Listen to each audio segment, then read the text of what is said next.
baithuti ba dikolo tsa kgaolo ya gagwe go tshwara thata mo thutong ya bone. Lefatshe leno le santse le tlhaelelwa ke madi a mmele ka dipalo tse di kwa godimo.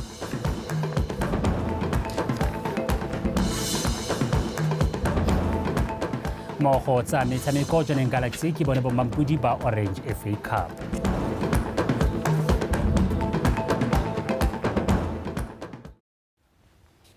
Topo taposa ke o ranolang ka puo ya diatla mo thaetsong ka mogela a bo di amogele mo pegong ya ntlha mo palamente wa Molepolole South yo gape le ntona kwa ofising ya Gatautona re ka bo moraeng o rotloeditse baithuti go ba thuto ya bone kwa pele le go itsa ka tlhoafalo ka e ka fetola matshelo a bone. Tona na bua jalo maabane kwa Molepolole jaaka na etetse dikolo tsa kgaolo ya gagwe a patilwe ke banana ba ba itsegeng ebile ba atlegile thata mo go tsa bodiragatsi gore ba gakolole baithuti bao. Letsatsi leo le ne le epelelwa ka setlhogo se se re Mindset Change Education First. Jessica Pilani. Pele ga letsatsi la segopotswa sa ngwana wa Moaforika, setlhopha sa Molepolole Creative Minds se eteletswe pele ke Tona Moraeng, bana ba etela baithuti ba dikolo tse dikgolwane tsa kgaolo e bong sedumedi, masilo, boitshoko, dithejwane ga mmogo le kgarisitšhele ka maikaelelo a go ba kgothatsa le go ba rotloetsa mo dithutong tsa bone. Se ke ka bo go bo setlhogo sa monongwaga se itebagantse le thuto ya ngwana wa Moaforika. Re eletsa gore la atlege gore gaisa, re eletsa gore le kgone, re eletsa gore re le rotloetse, re hanoka maikaelelo a le mangwela gore le tse thuto ya lona tsia Education First. Gareng ga barotloetsi ba ya boele banana ba batlegile mo go se ba se dirang ba rotloetsa baithuti ba gore le bone ba ka kgona. The reality of this life is harsh. Life is sometimes unfair. Children that died on June 16, they didn't deserve to die,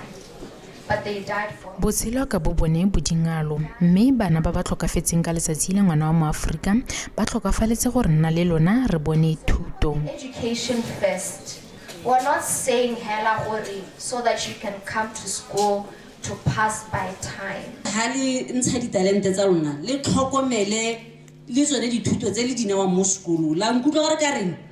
ga gona ko ka yang teng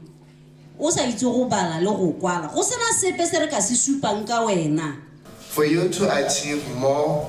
you should be disciplined. Akware ware o lwa mo sekolong o khakhala matitshara and you expect to obtain higher results. Discipline is a matter of matter. Tiro e itumeletse thata ke bodiredi jwa dikolo ka ba supa fa Tona Moraeng a tswa kgakala ba emenokeng. I'm very much delighted.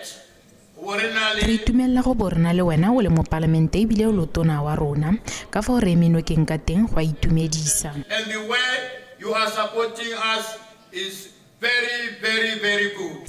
Nako tsotlhe o na le rona mme ga na le rona yana wa bo a semeletse ka tsa thuto a sa bui sepe gape se sentse e le gore bo ngwana ka ipolokeng ka thuto jaanong re tshwana gore re se molebogela. Ntle le tiro e Tona Moraeng o supile fa puso e tla tswelela dira maiteko a go tokafatsa seemo sa thuto. Jessica Pilani, BTV News, Molepolole. Pampiri ya dikgang ya The Business Weekly and Review e letse tshwere moletlo wa go ipelela dingwaga di le 10 pampiri eo e ntse e le teng di bui kwa moletlong di supile fa kgwebo ya dipampiri tsa dikgang e le kgwetlho mo nakong eno ka jana dipampiri jaanong di lwela serala le metswedi ya dikgang ya maranyane kgotsa online news ke ikantse Khumalo wa bega. Dipampiri tsa dikgang di na le dingwaga e le mmamoratwa wa babadi ba dikgang mme seo se fetogile ka ntlha ya go runya ga metswedi ya dikgang ya maranyane le tiriso ya maranyane ka kakaretso. Metswedi ya dikgang e fa dipampiri phadisanyo e kwa godimo ka jaana itsisa dikgang ka bofefo mme fela se ga sa tisa boitlhobogo mo dipampiring tsa dikgang di tshwana le pampiri ya dikgang tsa kgwebo ya The Business Weekly and Review. Today we gather here to celebrate. Re kgobokanye fa gompieno go ipelela dingwaga tse di le 10 The Business Weekly ntse le teng mme fa isimolola re ne re tshwaraganye le dikgwetlho mme ka fa tlase ga boeteledipele jwa ga Reke Abetse Newell pampiri e kgonne go itshetlela go nna ya kgwebo ka boammaaruri. The publication has truly become a business paper. The headlines that we see today are very different from what we saw several years back. I'm proud to note that the Business Weekly and Review has invested heavily in their digital platforms, recording between 800,000 and 1 million hits. Ke motlotlo go supa gore pampiri ya The Business Weekly inaakantse le go dirisa maranyane. Se anametsa bogolo jang re lebile nako ya gompieno e dipampiri di fedisiwang ke dikgang tse di phatlaladiwang ka maranyane. It's good to note that Business Weekly and Review has managed to adapt with the times by embracing new media. Go ya ka barulaganye ba pampiri dingwaga tse di 10 ya boese moahela ka jana ba kwala le go ruta setšhaba ka dikgang di tshwana le lekgetho, peeletso le gore go diragalang ka mehama ya itsholelo. Try to give new articles, fresh information on taxation, and this is what re leka ka bojotlhe go ntsha dipego tse dintšha tse di amang dikgang tsa lekgetho, mme fa go na le diphetogo mo melaong ya lekgetho re itlhaganela go kwala ka tsone mo pampiring ya The Business Weekly. Free articles. It's a trade exchange in the sense that they will also publish our articles and also put our logos. At a fundamental level, dikgang tsa kgwebo di fa babadi ba dipampiri dikitsiso, mme se ba thuse go tsaya ditshwetso tse di maleba le go tlhaloganya gore ditshwetso tsa bone di ama matshelo a bone jang, bogolo jang re lebile dikgang tsa itsholelo. Context of the economy. Ya re moletlo ntse o tsweletse badiri ba lebogiwa ka go abelwa dietsele, mme pampiri gape e ne ya tlhopha baithuti ba dikolo tse dikgolwane ba le babedi ba tla ba rutang botsipa ba go kwala le go bega dikgang. Ke Kantse Khumalo, Botswana Television, Gaborone. Mokwaledi wa ofisi ya Rwanda kwa Zimbabwe Re Karangwa Viane wa kgotheditse mafatshe a Afrika a akaretsela Botswana go kgala ba menne phatla mekgwa yotlhe e rotloetsa makgamo le dintwa tsa semorafe gore kgaolo ya Afrika e rene kagiso. O buile se kwa segopotsong sa go gakologelwa batho ba feta sedikadiki ba ba tlhokagetseng ka nako ya dikgobirego tsa semorafe kwa lefatsheng la Rwanda ka 1994. Segopotso seo se ne se tsene gape ke mothusa tona kwa ofising ya Gatautona, mme Boitumelo go fa modimo ke letleletswe se mo le kae kapego. Letsatsi le le kailwe le na le sekao mo bathong ba lefatshe la Rwanda ka jana le segopotso sa tiragalo e masisi e gapile matshelo a batho ba ka feta sedikadike ka ntlha ya dintwa tsa semorafe kgatlhanong le morafe wa Tutsi mo malatsing a le lekgolo. E reka go supega fa tiragalo eo e tlogetse botlhoko mo dipelong tsa batho se ke sebaka sa go bona pholo, tshwaragano le go ithuta mo diphosong tse di diragetseng go aga Rwanda yo meletswang mathe ke botlhe. The evidences are still rife, and our new generation is composed of youth being mentored by the leadership of our president, are committed to preserve the evidences of our bad history. Re ikaelela go boloka ditso tsa lefatshe la rona le fa ile tse di busula gore kokomane e tlang e kgone go ithuta mo go tshwanetseng le gone gore lefatshe la Rwanda le nne le kagiso e tla thusang go atlega go ya pele, mme jaanong go a swabisa gore go bo go santse go na le mafatshe a palelwang ke go ithuta mo go tse di se diragaletseng Rwanda. Ke bua jaana go tsogile dikgoberego tse di gotlhiwang ke baeteledipele kwa lefatsheng la DRC. From the turmoil of our country, just next to our doors, to our borderlands, politicians are busy fueling a cynical ideology of hatred and division. Kwibuka, remembering, is a strong bond that connects us with our loved ones. Go gakologelwa tiragalo go re thusa go golagana le bagarona ba ba re latlhegetseng ebile go re supegetsa fa re sa gatang sentle teng gore re tle re kgone go ipaakanya. And the impact in us courage to draw lessons from our past. Our collective responsibility shapes a new promising. Dipolelo di tshwana le tse di a re bopaganya gore nne seopo sengwe re tshwaregane le dikgwetlho le dikgang tsotlhe tse di re amang. Dipolelo tse di re supegetsa ka fa lefatshe le tshwana le la Rwanda le kgonneng go fenya ka nako ya leraletse dikgwetlho. Proud of a land of 1,000 years. Mongwe ba ba iponetseng ka matlho tiragalo eo fa e diragala dingwaga tse di 30 tse di fetileng a tlhalosa ka maitemogelo a gagwe. And I was a young boy, 1994. And then we came back. We sat in the middle of the bush. And then it started raining. It was pouring. Even 20 minutes after. Ke gakologela sentle gore ka nako ya tiragalo eo ke ne ke santse ke le monnye re ne re siela mo dikgweng mongwe ebile re nelwa ke pula le fa ono ka mpha metsi ke ne ka se ka anwa ka jana re ne re leka go iphalosa mo nakong ya gompieno ke godile ke tsene sekolo fela jaaka le mpona mme seo ke lesedi le tsholofelo e re buang ka yone ka lefatshe la Rwanda. We went back to school. That hope we were talking about, we are the witness.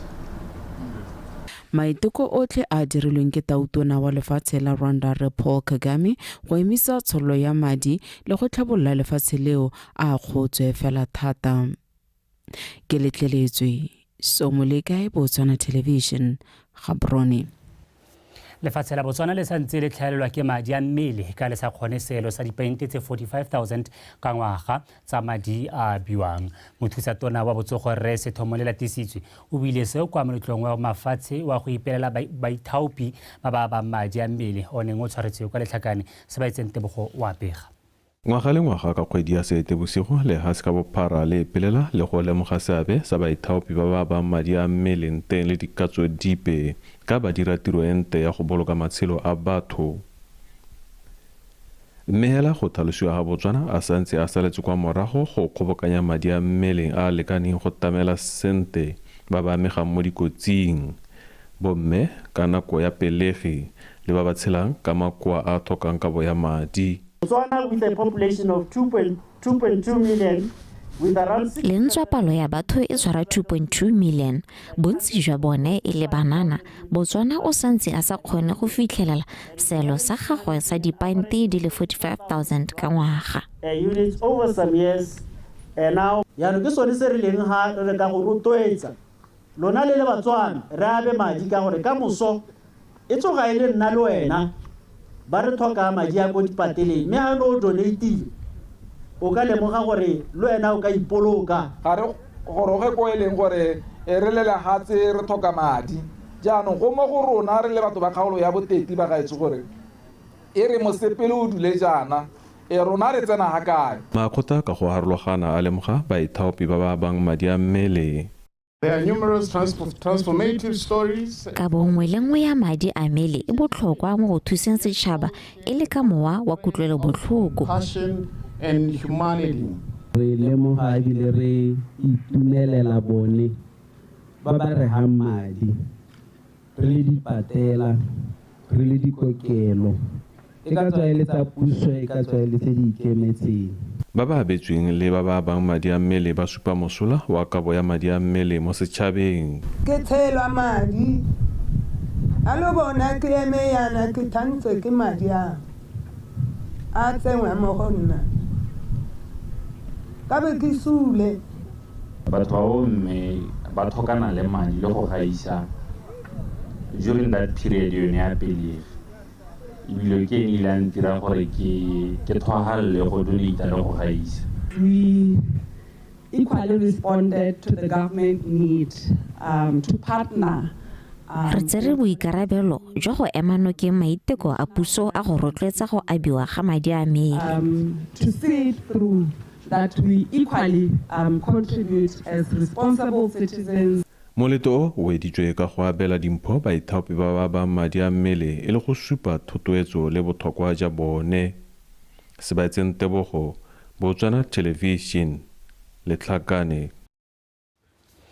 Lephata la botsogo la re puso e itlamile go tlhomamisa botsogo jwa setšhaba jo bo itekanetseng ka go fa batswana ditlamelo tsa botsogo tsa maemo a ntlha. Mothusatona wa botsogo Rre Sethomolela Tisiso o buile se fa a simolodisa semmuso letsatsi la mafatshe la bana le boswafi. A re lephata leo le naya bana le boswafi ditlamelo tse ba di tlhokang go sireletsa letlalo la bone le matlho ka e le mangwe matshwenyego a ba tshelang ka one. Pego ka ke ipedile ga o lebale le koketso Ramontsho. Letsatsi la mafatshe la bana le boswafi le dirisiwa go tsibusa le go ruta setšhaba ka go tshela le bana le boswafi, go fedisa kgethololo le go itsise setšhaba ka tsote tse di amang botshelo ja bana le boswafi. Rre Lelatisiwe o kaile fa sepatala sa Princess Marina se na le thulaganyo ya go isa ditamelo tse di itebagantseng le bana le boswafi jaaka go dira thathobo tsa letlalo le go ba abela ditolo tsa mahala tse di sireletsang letlalo. Supa beso jalo gore go boamaruri lephata lone le la botsogo ba leka ka bojotlhe gore ope yo tlhokang tse di tsamaelanang le bona le boswafi a ba ka bona thuso mo dikokelaneng tsa rona le hatsile lote ka bophara. Ke tsa jalo gore Mokiuntsale ha wa Marina a supa jalo ka diprogramme tse le gore re di tshwaretse lona ba le tshela jalo ka bona le boswafi. Letalo la rona re le bana le boswafi ga lena motswako e leng gore o re sireletsa mo mareng a letsatsi re hella re nna le kankere ya letalo. Go botlhokwa gore kgwedi le kgwedi ga o le mona le boswafi o netehatse gore o thathoba letalo la gago. Nngwe ya dikgwetho tse bana le boswafi ba kopanang le tsone ke go bona gautshwane le go tshabelelwa ke kankere ya letalo. Ka jalo go nna le dipalo tsa bao ba ba tshelang ka boswafi go kaiwa e le selo se se katisang go anama ga ditamelo tse ba di tlhokang jaaka ditolo le digalase tsa matho. Go toga hano ra go dira lerala togamano e ta re supegetsang gore kgaolo nngwe le nngwe bana le boswahi ko mo thutong ba kana ba bala standard 1 kwa go ya maka form 5 gore tera ha re dira togamano ya go bata mea muso le ditirelo ke bo re bua ka batho le dipalo tsa bone. Bana le boswafi ba kopile puso go ba baya pele fa go ta mo go ba feng ditirelo mme ba bua ba tatsa ka go tlhalosa fa tsamaiso dingwe tsa ngwao di ba baya ka fa mosing. Rona re le bana le bogole le bana le boswafi re batala hatsi ke dumela gore gompieno na mo di plotong tse le reng le di abile tse o da itela le gore re ile go 0.002 ka di% bana le bogole banna ba khapetse go thoko mo di plotong majority of them wana ga bana di plot. Re na le tshwanelo ya gore re participate mo community activities o mo sengwe le sengwe sa setšhaba ngwao e mpa ka ha mosing go ke ska ka go nna mogwe ke go batala motolo wa me ka thu ka gore ke tare ke re hutse go ta tsangwa ga tse di kahi tona gore ba itse gore ga re rwale di hutsetse ka makama re di rwala ka botsogo. Letsatsi le le ipelelwa go gakologelwa mosepele wa dingwaga tse di 10 tse di thomilweng ke lekgotla la ditšhaba gore mahatshehatshe a le re temogo le kitso thuto mo setšhabeng ka matshelo a bana le boswafi. Ke ipedile ga o lebale Botswana Television Serowe.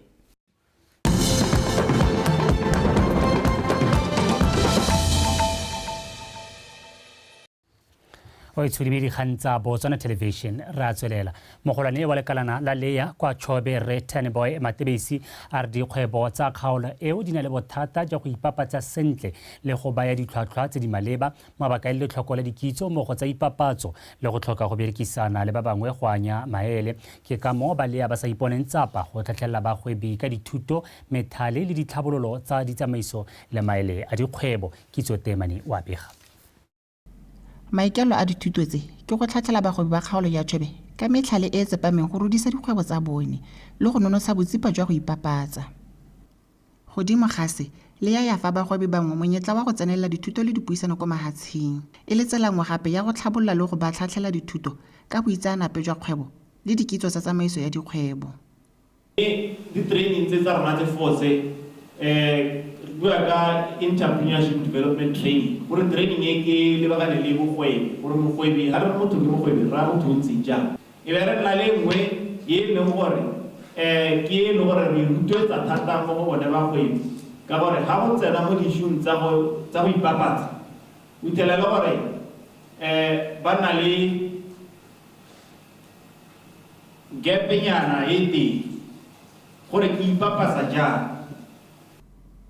Bagwebi le bana le seabe bana ba abelana metlhale ya go nonotsha tshwaragano ya bone le gone go ba rotloetsa le go ba tlhabolola gore ba gole. Yeah, it's working very hard. Because now we know how we promote and marketing our companies. Even the price, because people are complaining about the price. Tuka di tseka go lemoga di customer tse dingwe le gore ke go nthuste gore kono go bankanya di price tsa me gore kono go compete le di pamara tse dingwe kono go bona pele morekelo. Gore di bareki ba rona ba bata consistency, bareki ba rona ba bata a good price at a good quality. Gantsi o ithelela gore ga re ba neele support e kalo mo re sa itse gore go na le batho ba dirang tsone bo di-TP mo ka sane mme o ithelela gore ga go ngwara raka ko dishopong tse di rileng tse di tona gore le rona re tlhoka ditirelo tsa bone le bone ba re tlhoka as their supporters gore re godise dikgwebo tsa bone. Dikgwebo di rotloediwa go thudumela ditsamaiso tsa dikgwebo tse dingwe mono ga ile ko mahatsheng ka se ka ba fa monyetla wa go kopana le babeeletsi ba madi ga mmogo le go tla ka metlhale ya go atolosa dikgwebo tsa bone. Kitso Temane, Botswana Television, Kazungula. Banni ba motse wa Tsokatsha kwa kgaolong ya botlhophi ya Natagweta ba kgotse puso go ba itsere tshwetso ya go baagela tsela ya sekgala sa 15 km go tswe mo tseleng ya A3 go tsena kwa motseng wa bone. Ba buile jalo mo phuthegong ya kgotlaeneng e bisiwa ke tona wa dipagamo le ditiro tsa setšhaba Eric Malali yo neng a barolela dikgang tseo gore lephata la gagwe le atlegile gore fa go dirwa tsela ya A3 go tswa Nata go ela kwa Gweta le motse wa Tsokatsha o akarediwe go direla tsela eo. Bethany Mando Kapego. Tsela e ya Tsokatsha e hapoga mo go ya A3 e sekgala sa dikilometara di le 15 le fa sekgelo sa yone go tswa mo go etona ya A3 se heta se se beilweng gore e ka dirwa fa go thabololwa ditsela tse di tona. Puso e tsere tshwetso ya gore ya akarediwe mo thabololong ya tsela ya A3 pele ga mo go ntse go akarediwa ditsela tsa dikilometara tse di kwa tlase ga 10 mme jaanong go lebega fa puso e utlwile selelo sa banni ba motse o gore ba tsenyetswe sekontere ka nako e le nngwe fa go dirwa tsela ya A3. Kana ke tsamaiso ya puso e rile ha re bua ka tsela e go e baakanya ha gona le gongwe ha e leng gore re batla go kona tsamaiso jalo gore o ele go khuduthamageng gore ke bone hale mme ne ke eletsa gore e re ntswa ka Tsokatsha a le 15 kilometers ebile le motse o kgakala le ditlamelo re kopa gore re tsenye re obe tsamaiso e gore Tsokatsha tse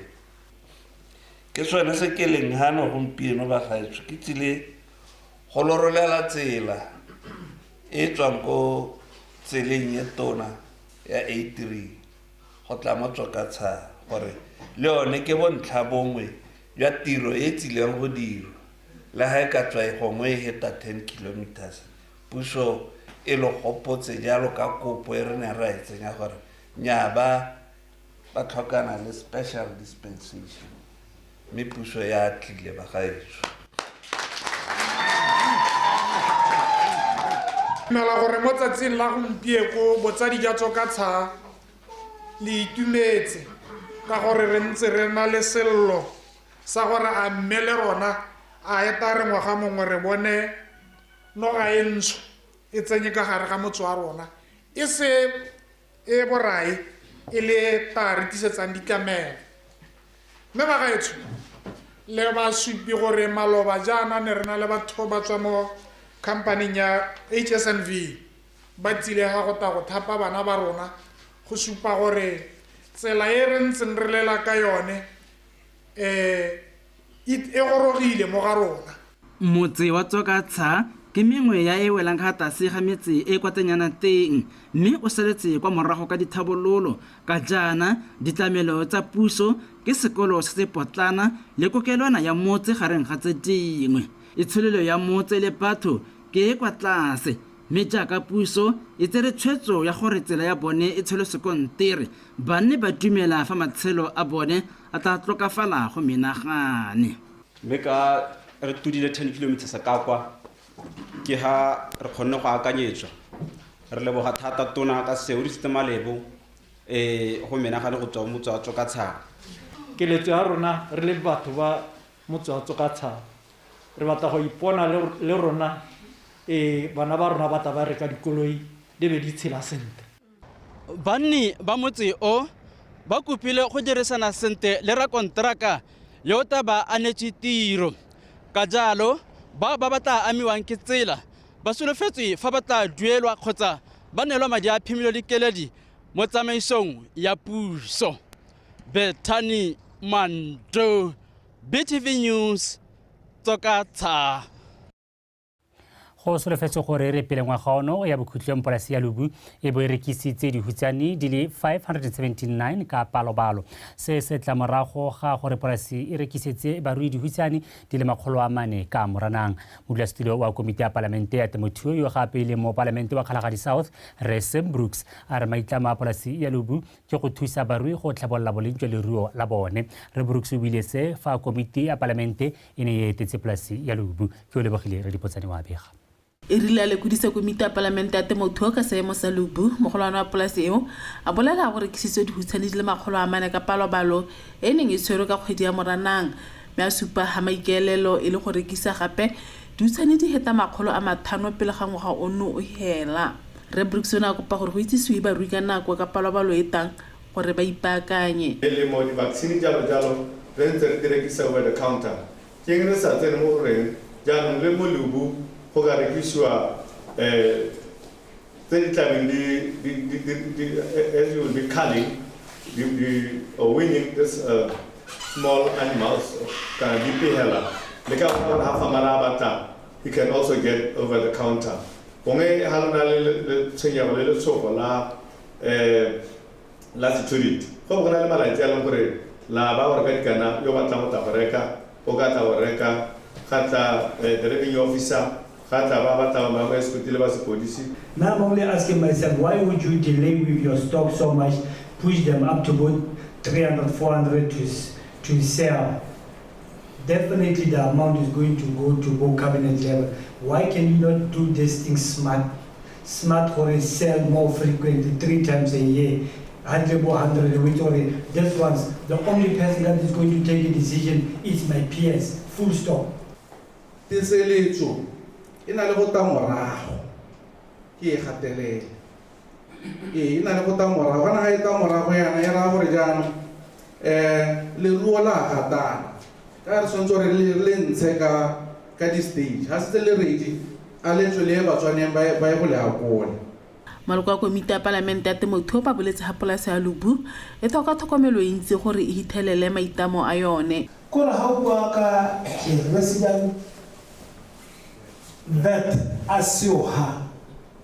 o bua ka motlakase o kgaogang kgapetsa ona dilo tse o di baya mo frutsing tse go patalisa gona gore nako go gona le botsididi ke dikgang tse di thusang botlhoko thata kana Botswana o motona re na le difamara tse dingwe tse dinnyane tse di kokotswapong le some other parts of the country tse e leng gore ga ba kgone go tsamaela ka kwano ke bile go kgakala ja kwano le ira jang gore le ba tumeletse Lubu ha le setse le rekisa dipudi dinku kana le diruiwa tsotlhe tse di mono gore le ba di a tumeletse ba ya go reka le isteko go bone barui ba iletsang go ithuta ka tlhokomelo ya leruo le kgodiso ya lone kwa Lubu ba kopiwa go ikwadisa kwa diofising tsa temothuo tse di gauhi ke o lebogela re dipotsane Botswana Television Lubu Lephata la tikologo le bojanala ga mmogo le maphata ka go farologana ba dumelane ka bongwe hela jwa pelo go ela tlhoko manokonoko a phetogo ya loapi ka go tla ka methale e farologaneng jaaka go phepafatsa tikologo le go jala ditlhare. Se se gateletswe ke mokwaledi wa lephata Re Boatametsi Modukanele mo tirong e neng e tshwere bošweng kwa Old Naledi mono ga borone kwa segopotsong sa tlhokomelo tikologo. A re utlwe Refilwe Motube. La jaaka mahatshe a mangwe lehatshe leno le lemoga botlhokwa jwa go ipelela tlhokomelo ya tikologo le fa go ipelwa le letsatsi le jana dipego go tsweng kwa lekgotleng la ditšhaba di supa fa tikologo e kgotlelesegile fela thata ka palo ya 40% mo go tseng go dira gore go nne le luba kgapetsa-kgapetsa go feta ka ngwaga tsa 2000 semo seo sa malahatshe la Botswana fela thata ke ka mo tirelong e neng e tshwere kwa Old Naledi mono ga borone puso e go itlhile bana le seabe botlhe go tshwaragana le go busetsa tikologo mo maemong a yone a mantle go itsa luba le go hetoga sekaka. This year we stand together with the rest of the world to commemorate and celebrate the spirit of environment. Ngwaga o re tshwaragane le lefatshe ka bophara go gopola letsatsi la tlhokomelo ya tikologo re hane rotlhe go tla go ithuta ka botlhokwa jwa tlhokomelo ya tikologo. Certification priorities with the slogan leaving no one behind. That is why we are all here today, because we don't want anybody to be left behind. Go lemogeng botlhokwa jwa go tlhokomela tikologo bagolwane mo Old Naledi ba bo ba tsile ka metlhale e farologaneng jaaka go jwala ditlhare. Yaanong ke re ka ditiro tseo tse pedi tseo tsa go phepafatsa tikologo ke supe jaana gore tikologo ke boikarabelo jwa rona ka bongwe ka bongwe. I'm in it and you are in it as well.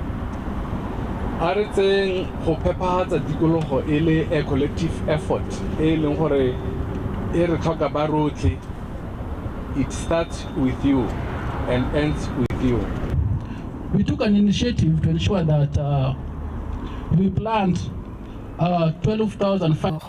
re hane rotlhe go tla go ithuta ka botlhokwa jwa tlhokomelo ya tikologo. Netefaditse fa re tla tswelela ka thulaganyo ya rona ya go jwala ditlhare gore re laole phetogo ya seemo sa loapi. The country, including as far as Bukunsi area and some of the schools there that we did participate in the course of last year. Fa go tla nna le thulaganyo ya go ruta setšhaba ka botlhokwa jwa go tlhokomela tikologo gore e tle e sologele kokomane tse di tlang molemo. Refilwe Motube, Botswana Television, Gaborone.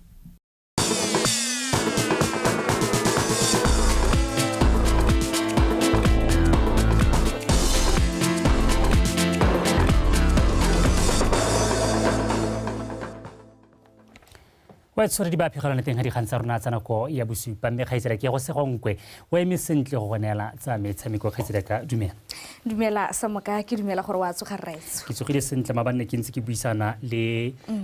gompieno go Francis Town wa Orange FA Cup kuri o re tla re nyetlanyetse gore go iragetseng. Yes rights go Francis Town go diragetse rights go no go le monate go shala go sala molora rights o tla go gola gone gore se tlhapa se sa Johannesburg Galaxy se fentseng Orange FA Cup se boa se fenya e le la bobedi ina di champion la bobedi jaaka ba sa tswa go fenya yone Botswana Premier League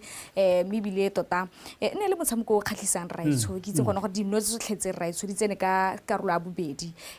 yone ya go tswa go half time mosimane o bidwa Ntero se tsile na di bulela go tsong fo e rapa be riana ka bona ka re moramore bodi ka re ano tsena ke stressnyana hantsa re wa rinya sisinya ba rinya ya bobedi ke rona bao ya no rena ba fenyi ka ba maro re dinele ka tlamalana tle go leboge Samoka migre madume we tsotlhe jaaka tsa tlhalositse yo fano ke go segankwe yo tla nga go nela dikgantsa motshameko e le tsa Botswana Tonight mme ka go letle re tsena mo go tsene re siburole ka tsone tsa Orange FA Cup.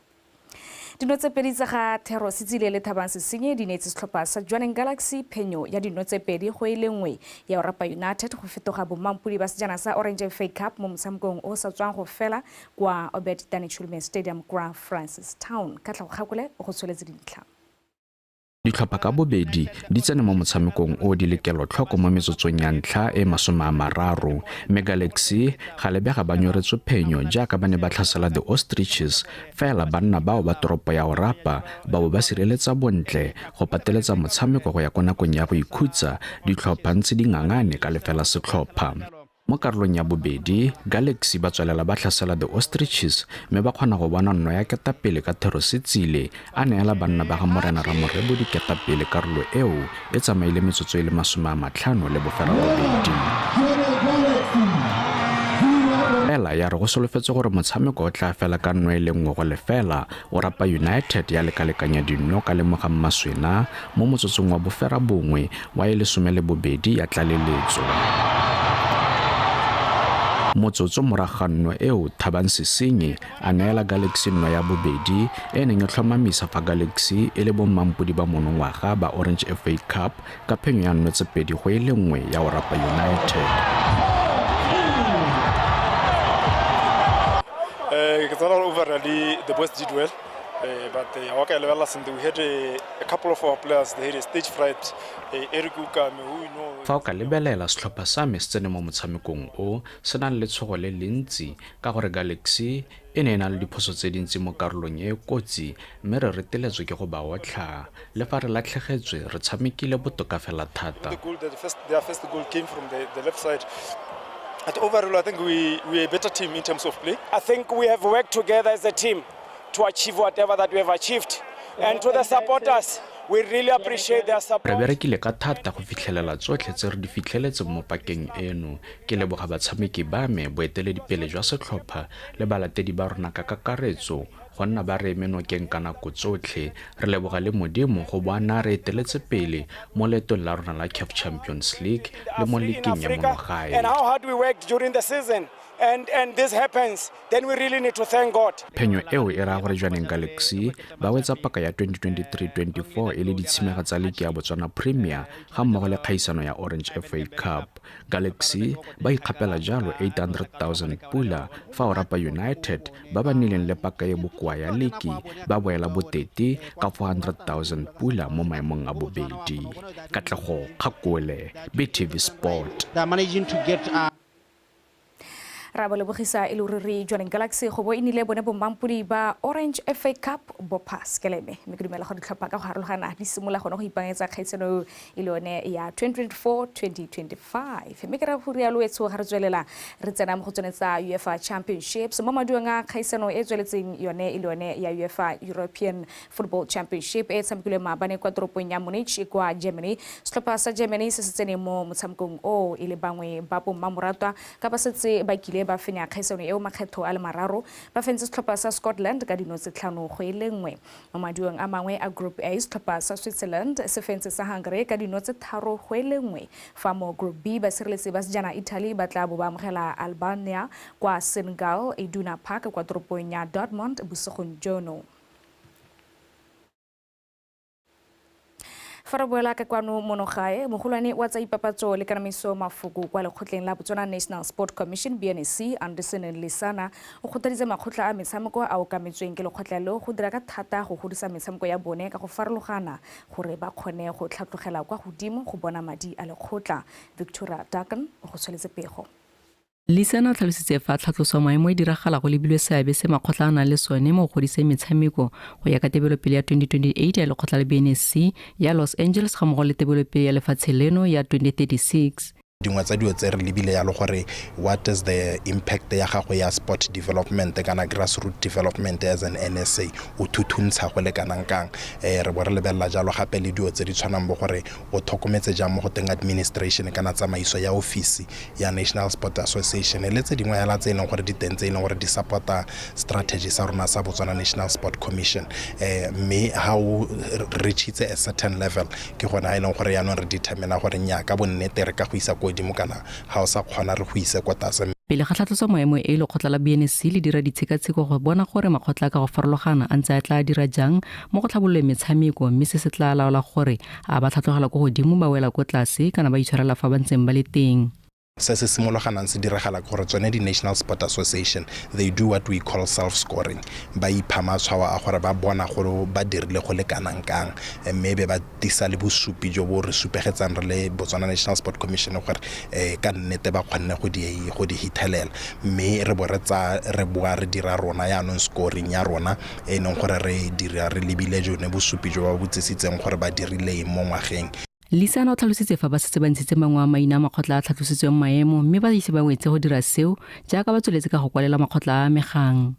mme se se salang morago seo ke gone gore yaanong re bo re simolola go ba neela tsone di-resource tse e leng gore rata bo di ba lebagane di a harologana hela tier 1 o ta ithala e le gore go gao dingwana go lebilwe tsone di-plane tsa bone tier 2 e sala morago tier 3 e be e sala tier 2 morago tier 4 ke yone e leng gore e ko tase mme ka jalo ke ba sologetsa jalo hela gore bone ba DNSA ba ska nama ba ithobogile ba itse hala gore lekgotla la rona le santse le tsweletse ka gore le ba tlhalosetse di tsamaiso tse e leng gore di teng tse e leng gore ba tsama ba di bona ka makwalo a re ba kwalelang. Mangwe a mokgotla a setseng a bone tlhatlhogo eo ke la Botswana Table Tennis Association, Botswana Tennis Association, ba ba tlhatlhogetseng ko maemong a ntlha la Botswana Judo Federation, Botswana Basketball Association, Botswana Badminton Association, ba ba boneng a bobedi ga mmogo le Botswana Horse Society le Botswana Taekwondo Federation ba bone ba tlhatlhogetseng go ga boraro.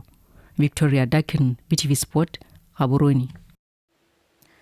Moanamisa mafoko wa lekgotla la Botswana Table Tennis Association se go fatswa malepa a re dithulaganyo tsotlhe tsa go tshegetsa dikgaisano tsa Africa Youth Championships le Continental Weekend Hope di tsamaya ka thelelo dikgaisano tseo di tla tshwarwa kgwedi e tlang mono Gaborone. Kgomotso Sefako wa latela. E re jaaka malatsi a dikgaisano tsa African Youth Championship ga mmogo le tsa Continental Hopes a ntse a tumela BTTA ba re ba setse ba tsamaya mo selong sa 60% mo go baakantseng dikgaisano tseo. In terms of preparation, I would say we are at 60% currently, and I believe at the end of this month we are like 90%. E leng gore lebeletsa gore gape te berna la wa team e mela yalo e tsamaya ya go compete ka Angola is one of the personnels ba le gore ba tsamaya ke bone ba le gore ba mo LOC ba re thusa re bua ka Rita Sibili is on the technical side re talk about technique ja gagwe, but because of that international week ra gonna le gone gore be re ka tsa breaking in terms of the preparations, but ga se gore te be re break at all, but te be re le ka gore re push the other side tse dingwe tse di tsweletse. That is why re le ka gore re push gore before they go to Angola e be re on 90% at least. Letsa a re go na le diphetogo tsa ba di dirileng ke kgaisano ya metshameko ya banana ya mafatshe a selekane. When we talk about the Commonwealth Youth Championship ne le gore ra go di tshegetsa, but re ra lebella re le Botswana gore ke di itse leng gore di ka re benefita be re lebella gore ha re ka tsa both continental events ke bua ka the Hopes Week and Challenge le the Africa Youth Championship ke tsone tse leng gore be re bona gore di ka re tswala mosola be re le ka gore re bue le ba Sierra Leone gore re ba tse di Commonwealth na be re tsa le tsone di Continental Hopes ile event ya bobedi le gore te be re dirisa go phera batshameki ba rona e bile targeta yone yalo the grassroots development ya rona under 12. Lefatshe leno le tamogela batshameki mo makgaolakganyeng a kgaisano ya Continental Hopes ya under 12 go tswa mo mafatsheng a lesome. Hosting yalo tsone the Africa Hopes tse leng gore through them we are going to have intensive training e be gona lona the lead challenge leng gore only 10 countries are going to be participating. Re lebeletse gore they qualified through regional Hopes challenge. Rona re qualified kwa Namibia ka December e leng gore re ile 2 position 2 in his category. 2 mo a tswa ka South Africa ka go ba sene bitla monkele o tsere yalo position 3 ya no ba babedi le bone ba tswa ka South Africa, meaning gore there are only 3 ba ba tsere mo region ya rona ya South region. By virtue of us hosting Hiberna le the opportunity ya gore re ka add 2 athletes hele gore ke Tina Zwaka ga mogalo le Masamo Thabane gore ba go compete in the Hopes category ya under 12 hele gore te be re tshegeditse from the 9 to the 14 tsa ga July ko boto. BTTA ba tla simolola dikgaisano ka phadisanyo ya metshameko ya Region 5 go simolola Seetebosigo a le 22 le Ferabobedi go tsena a le 30 mme dithoge di latelwe ke tsa Continental Hopes go tswa Phukwi a Ferabongwe go tsena a le 14 fa ya bofelo e tana ya African Youth Championship e tla tshegediwang Phukwi a le 15 go tsena a le 21 kwa Boto University. Kgomotso Sefako, BTV Sport, Gaborone. Mega gore alo di kgantsa metshameko e le tsa Botswana Tonight di boela ka tseleng se jalo wetso a re bo re kopane kganti jana kana kwa bofera bongwe jaaka tla be go dinela ka puo ya Seesemane mme ke re wetso tlhe a re tswelele re ntse re tshwere mono mogolo wa go re tšhentšhe dikakanyo maikutlo ga mmogo le boitshwaro ka sona sebaka a re bo re lebelle ditlhogo gape le o lebile a ke go le ba kgetsile ka re kopane kganti le kana ko ya bo herabong ka ba maruri right wetso a re pele di khutlisa a di bone tseneng di goga go tlhogo. Mo Parlamento ya Monepole South re ka bo moraeng a rotloetsa baithuti ba dikolo tsa kgaolo ya gagwe go tshwara ka thata mo thutong ya bone. Lefatshe leno le santse le tlhaelelwa ke madi a mmele ka dipalo tse di kwa godimo.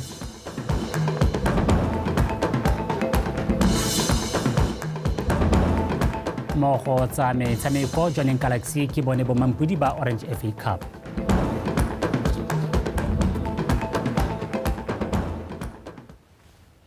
Waitso tsana ko ya bosupa ne di lekalo ba tepolwa pi ba latela ka semo sa bosa.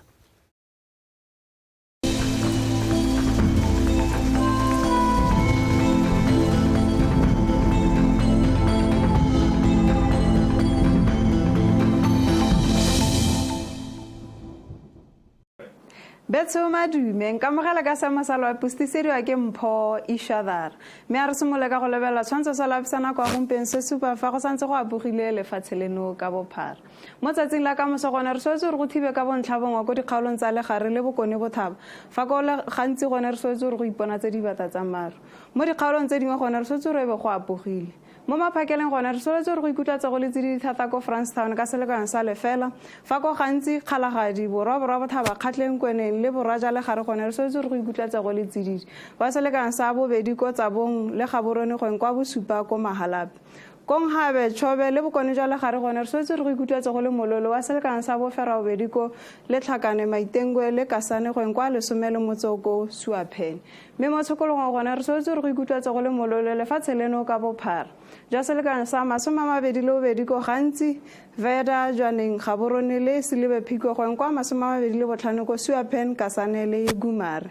me fa re lebela toropo dingwe tse di mo borwa ja Afrika gone swetse re go thibe ka bontlhabongwe ko Cape Town go thibe ko Port Elizabeth fa ko Appleton Johannesburg Maseru le Manzini gone re swetse re be go apogile re swetse re be go thibile ko Antananarivo le Harare fa ko Beira gone swetse kgonagalo ya pula go thibe ka bontlhabongwe ko Lusaka fa ko Windhoek gone re swetse re be go apogile re swetse re go ipona tse di bata tsa mare ko Kinshasa go thibe ka bontlhabongwe ko Luanda le Blantyre fa ko Dar es Salaam gone re swetse re be go apogile ke sone seo sa mosalo wa pi a ene boroko.